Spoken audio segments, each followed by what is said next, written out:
Hello friends, હું છું સુમેધા શાક્ય અને કુકિંગ કલા ચેનલમાં આપ સૌનું સ્વાગત છે. તો આજે આપણે બનાવીશું એક અનોખી રેસીપી જે ગુજરાતીઓની ફેવરિટ છે, લીલા મરચાંના ભજીયા. તો તેના માટે મેં અહીંયા 100 ગ્રામ લીલા મરચાં લીધા છે, 100 ગ્રામ ચવાણું લીધું છે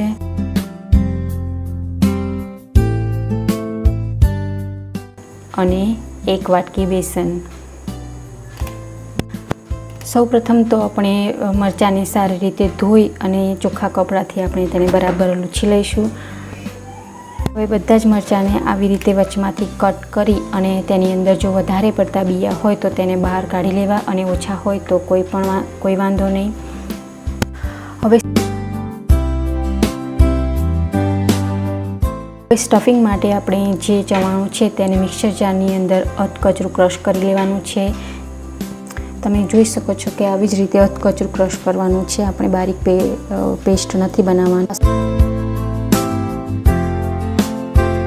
વાસણમાં તેને કાઢી લઈશું અને મરચાંને સારી રીતે દબાવી અને ભરી લઈશું. બધા જ મરચાંને આવી રીતે સારી રીતે દબાવી અને ભરી લેવાના છે.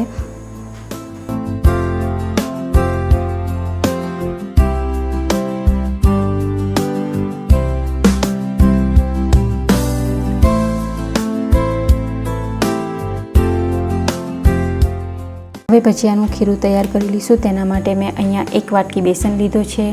તેની અંદર સ્વાદ મુજબ મીઠું, લાલ મરચું પાવડર, બેકિંગ સોડા, ચપટી હિંગ અને થોડો અજમો. હવે આ બધી જ સામગ્રીને આપણે બરાબર મિક્સ કરી લઈશું. અંદર થોડું પાણી ઉમેરી અને સારી પેસ્ટ બનાવી લઈશું. તેમાં થોડું પાણી ઉમેરી અને આપણે સારી રીતે ખીરું તૈયાર કરવાનું છે. જરૂર મુજબ આપણે થોડું પાણી એડ કરતું રહેવાનું છે. તેની અંદર કોઈ પણ પ્રકારના લમ્સ ના રહે તેનું ખાસ ધ્યાન રાખવાનું છે. ખીરાને આપણે વધારે પાતળું કે વધારે ઘટ નથી રાખવાનું. મરચાં ઉપર સારી રીતે કોટ થઈ જાય તે પ્રકારનું ખીરું આપણે તૈયાર કરવાનું છે. તમે જોઈ શકો છો કે કઢાઈની અંદર આપણે તેલ ગરમ કરવા મૂકી દઈશું અને તમે જોઈ શકો છો કે ખીરું આ પ્રકારનું તૈયાર કરવાનું છે. પણ નહીં અને જાડું પણ નહીં. હવે મરચાંને અંદર સારી રીતે કોટ કરી અને કઢાઈમાં મધ્યમ આંચ પર આપણે થવા દઈશું.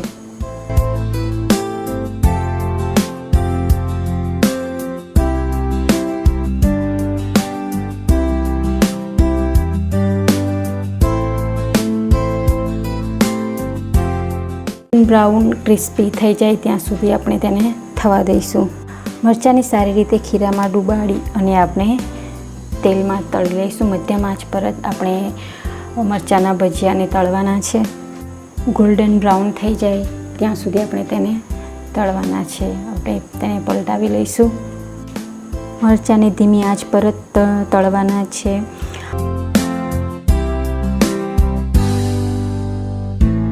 જોઈ શકો છો કે એકદમ ગોલ્ડન બ્રાઉન થઈ ગયા છે. હવે આપણે તેને એક પ્લેટમાં કાઢી લઈશું.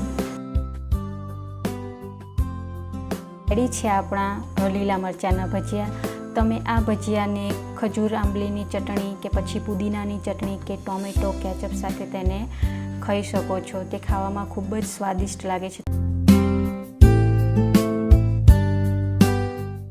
જો તમને મારી રેસીપી પસંદ આવી હોય તો મારા વિડીયોને લાઈક કરી, શેર કરી, સબસ્ક્રાઈબ કરવાનું ના ભૂલશો. અને ફરી મળીશું એક નવી રેસીપી સાથે. ત્યાં સુધી આવજો.